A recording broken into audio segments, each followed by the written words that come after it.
जय श्री कृष्णा। तो गाइस आज है हमारे घर में श्री जगन्नाथ पूजा, भगवान जगन्नाथ की जो पूजा ट्रेडिशनली मेरे यहाँ मम्मी जी करती थी वो मैं करने वाली हूँ। वैसे तो जगन्नाथ पूजा की दिन अलग होती है, जब भी रथ यात्रा होती है उस दिन भी कर सकते हैं, अगर हम अभी नहीं कर सकते तो कोशिश करती हूँ कि अगर कर पाऊँ तो अभी कर लेती हूँ, क्योंकि टाइम का पता नहीं होता है कि नेक्स्ट कब क्या होने वाला है। तो जब मौका मिलता है तब कर लेना चाहिए। तो यहाँ पे मैं भून रही हूँ खोया, जिसका बनने वाला है करंजी।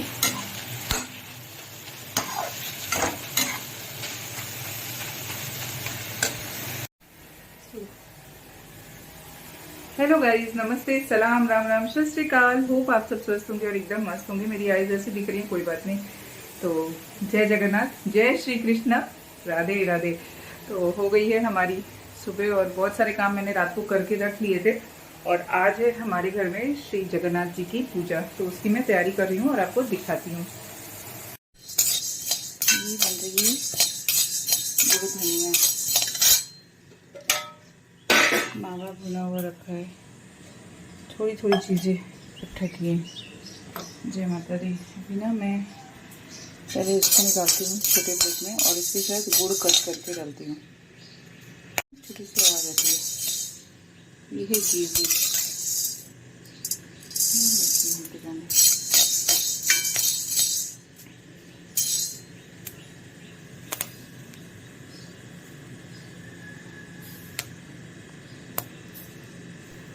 ये है गेहूँ और इसकी आवाज़ आपको आ रही होगी, और ये भुन के बहुत यम्मी लगता है, और प्रसाद तो वैसे भी बहुत अच्छा होता है। थोड़ी सी गुड़ धनिया बनाऊँगी, साल में एक ही बार बनाती हूँ, पूजा के टाइम पे बनाती हूँ और सोचती हूँ कि फिर बनाऊँगी और खाने का मन करता है तो, लेकिन फिर भूल जाते हैं। सिर्फ प्रसाद का जो बनता है यही, तो साल में एक ही बार मेरे घर में गुड़ धनिया बनती है, लेकिन इसका स्वाद बिल्कुल ही अलग होता है। तो जब गेहूँ अच्छे से भून जाता है ना, बिल्कुल एकदम क्रिस्पी हो जाता है, और आवाज़ भी आ रही थी ना फट फट करके, तो पता चलता है कि सारे गेहूँ भून गए। तो इसको फिर उसके ऊपर गुड़ को कोटिंग करते हैं, तो एकदम गरम गरम जो भुना हुआ गेहूँ है उसके साथ गुड़ को अच्छे से मैश करते हैं। थोड़ा गर्म होता है, हाथ में चटके लगते हैं, लेकिन ये तभी स्वादिष्ट होता है। और घड़ी देखती हूँ और फिर काम करती हूँ। धनिया हो गई है, यहाँ पर हो गई है करंजी, और यहाँ पर और करंजी बन रही है। ये फटाफट वाली करंजी बन रही है। और ये दो पुए बनते हैं, बड़ा पुआ और एक छोटा पुआ। बड़ा नीचे रखते हैं बर्तन में और उसके ऊपर सारा प्रसाद रखते हैं, और फिर छोटा छोटा शायद ज़्यादा छोटा बन गया है, लेकिन ठीक।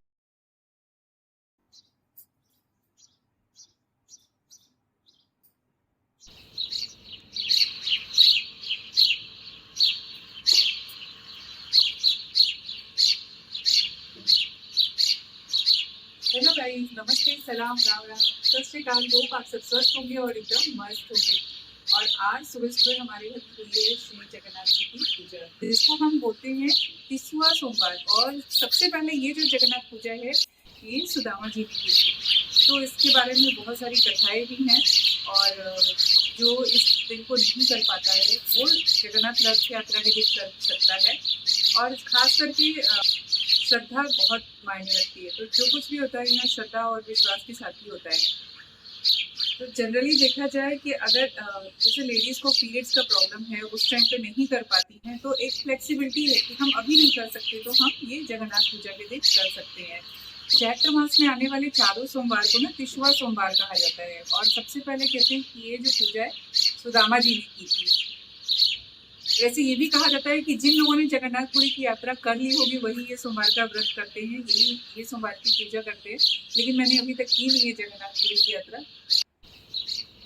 कभी कभी होता है कि भगवान सब जगह है, तो भगवान यहाँ पर भी है, उसको साक्षी मानकर, ठाकुर जी को, कान्हा जी को साक्षी मानकर मैं पूजा, और शुरू से मम्मी जी ने किया है तो करके मैं पूजा करती आई हूँ।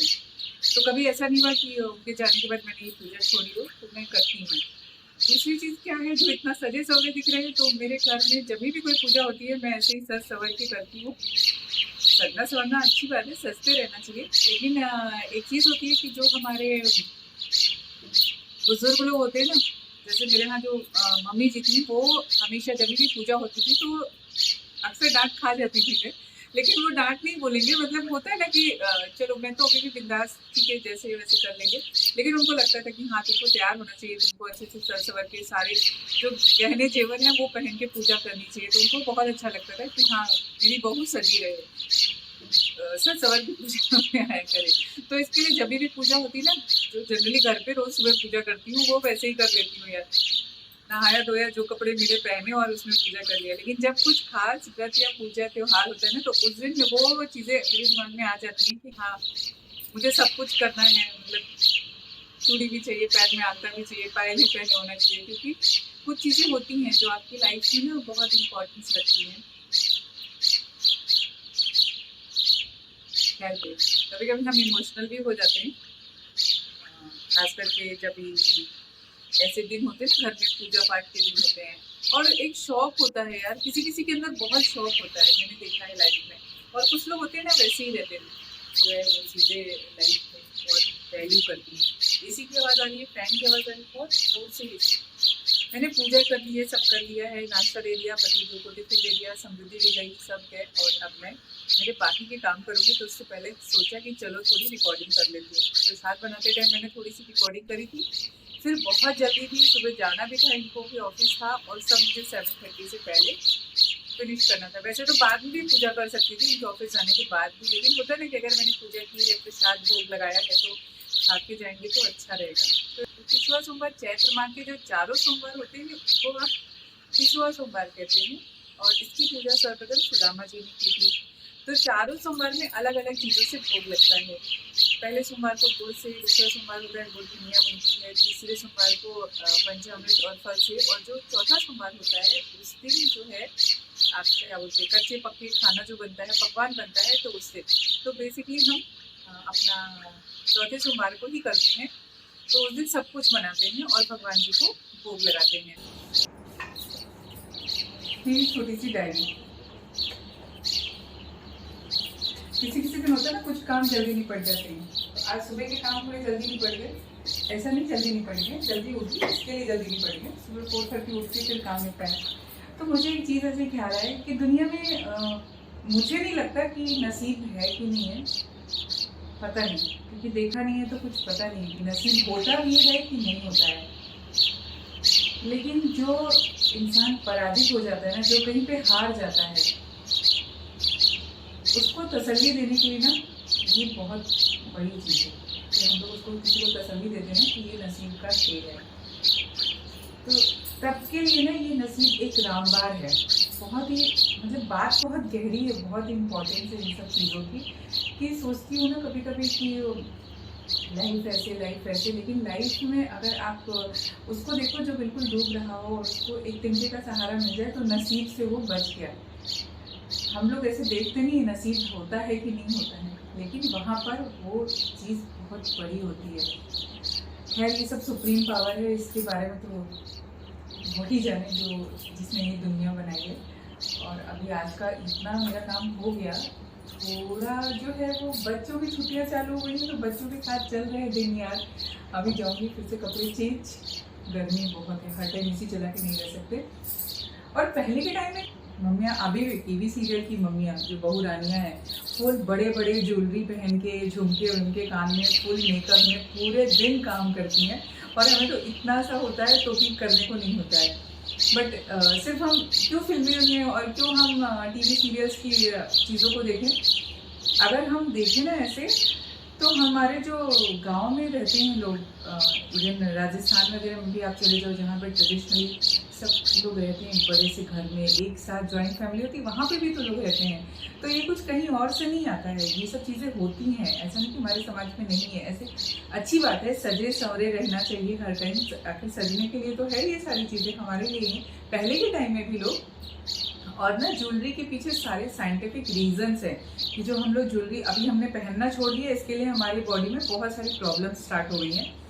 पहले के लोग ना ज्वेलरी पहनते थे ना, तो हर चीज़ के पीछे एक साइंटिफिक रीज़न होता था, और वजनदार पहनते थे। अभी हम लाइट वेट, तो मतलब ही नहीं, आप पहनो चाहे मत पहनो। पहले हर चीज़ हेल्थ से जुड़ी हुई चीज़ें काम आती थी, मतलब हेल्थ वाइज अगर बोला जाए ना, अब मेरे पास काम भी बहुत है, लेकिन मैं ऐसे जस्ट शेयर करने के लिए बोल रही हूँ कि हेल्थ वाइज ना पहले वो कड़े पहनते थे मोटे मोटे चांदी के पैरों में, और हमारी जो बॉडी में जो हम पहनते हैं ना ज्वेलरी, जैसे जो ज्वेलरी मतलब जो गहने पहनते हैं, जो जेवरात पहनते हैं, कि कमर के ऊपर हम गोल्ड पहन सकते हैं और कमर के नीचे हम चांदी पहन सकते हैं, तो वो रिलेट करता है। जैसे हमारी बॉडी के, जैसे अर्थ का इलेक्ट्रोमैग्नेटिक फील्ड होता है ना, वैसे हमारी बॉडी का भी होता है। तो हमें कौन से अंग में सोना पहनना और कौन से अंग में चांदी पहनना है, ये सब के पीछे साइंस है।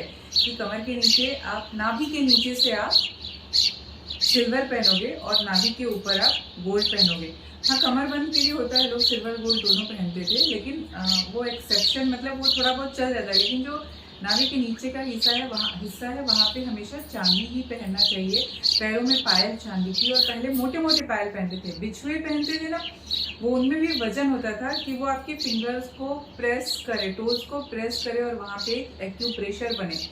पायल या जो पैर में केड़िया कड़िया ऐसे पहनते थे ना मोटे मोटे, उनके ऊपर भी रीजन होता था कि वो कौवा चिड़िया है ना, तो वो देख रही हूँ उनको, तो वो भी एक साइंस होता था। कानों में भी वो हैवी पहनते थे, जिससे यहाँ पर हमेशा एक्यूप्रेशर बना रहे, क्योंकि ब्रेन एक्टिव होता है, सबकॉन्शियस माइंड भी आपका एक्टिव रहता है। तो दिन में कम से कम 5 बार ऐसे खींचना चाहिए। पहले टीचर भी खींचते थे, आज तो नहीं, मतलब आजकल तो कोई खींचता ही नहीं। टीचर का तो मारना ही बंद हो गया है, टीचर तो भी मारते ही नहीं बच्चों को। और पहले मीन्स ऐसे भी मारते थे ना, ठोक लगाते थे, तो उससे इम्पोर्टेंट होते ये सारे एक्यूप्रेशर पॉइंट होते थे। गले में मोटी चेन पहनते थे, तो उससे हमारे सारे पॉइंट्स एक्टिवेट रहते थे। अब जो ज्वेलरी हम फैशन की पहनते, मैंने पढ़ा, इसके लिए शेयर कर रही हूँ। तो अब जो हम कर रहे हैं ना कि हम फैशन में लाइट वेट ज्वेलरी पहनेंगे, तो उसका कुछ मतलब नहीं है। हम पहने और चाहे ना पहने, वो सारी, मतलब साइंस का कनेक्शन हमेशा से ही रहा है हमारे साथ, हमारे खाने पीने में, हमारे सोने जागने में, हमारे पहनने में, कब कौन से सीजन में हमें कैसे कपड़े पहनने चाहिए, हमारा ब्लड सर्कुलेशन कैसे काम करता है, हम कैसे बॉडी को एक्टिव रह सकते हैं, कैसे बहुत सारी बीमारियों से बच सकते हैं, है ना। हर जहाँ जैसे कान छेदते, तो वो एक्यूप्रेशर पॉइंट होता था। नोज पे भी, यहाँ पे नोज रिंग पहनते हैं या नोज पिन पहनते, तो वो भी एक्यूप्रेशर पॉइंट है। तो वो सारी चीज़ें ना हमको हेल्दी रखने में, खासकर लेडीज़ की जो बॉडी है ना, जो उनके अंदर चेंजेस, हार्मोनल चेंजेस है ना, उस पर बहुत इम्पैक्ट करता है। जैसे मोनोपॉज का टाइम आता है ना, तो मोनोपॉज के टाइम पे बोलते हैं कि सिल्वर बहुत फ़ायदा करता है आपको। जो सिल्वर अगर आपने पहन के रखा ना, क्या बोलते हैं उसको, करधनी, कमर की पतली करधनी चांदी की पहनी है, पैरों में पायल पहनी है, टो रिंग पहनी है, तो आपको बहुत सारे यूट्रस से रिलेटेड प्रॉब्लम है ना, वो सॉल्व हो जाती है। जस्ट पढ़ा तो शेयर किया, आजकल सुनता ही कौन है, सुनता कोई नहीं है। लेकिन मुझे एक चीज़ ऐसी लगती है कि शायद एक टाइम आएगा जब ये सारी चीज़ें फिर से आएंगी, लोग उसके ऊपर ध्यान देने लगेंगे और फिर समझने लगेंगे कि हेल्थ को और साइंस को कैसे हमें एक साथ समझना है। चलो, नहीं तो बहुत लेट हो जाएगा, क्योंकि फिर सुनीता आ जाएगी और काम करेगी, तो शायद ये ब्लॉग भी बहुत बड़ा हो जाएगा। तो thanks for watching this video guys. Video अच्छी लगती हो तो please like, share and subscribe. Comments करके बताइए कि आप लोगों को वीडियो कैसी लगती है। बच्चों की छुट्टियां चालू हो गई हैं, अभी वो लोग सो रहे हैं, स्लीपिंग मोड में। 2 चले गए, 2 सो रहे हैं। मैं घर के काम निपटाती हूँ, उनको भी उठाती हूँ और फिर आगे के काम करती हूँ। राम राम।